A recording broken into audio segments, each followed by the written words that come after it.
रोज नाश्त्याला वेगळं काहीतरी कर, वेगळं काहीतरी कर. म्हटलं आज एकदमच वेगळं म्हणजे जगावेगळंच करूया.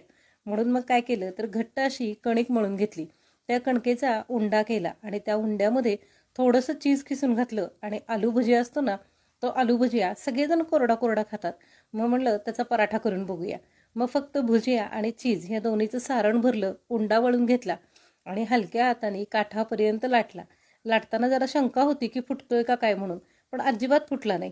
सावकाश लाटून घेतलं, कारण कणिक घट्ट आहे ना, त्यामुळं तो फुटला नाही. मस्त असा पराठा लाटला. भाजल्यानंतरच वास एवढा सुंदर आला की नाही. हा भुजिया पराठा सॉससोबत किंवा एखाद्या लोणच्यासोबत सुद्धा खूप छान लागतो आणि झटपट होतो.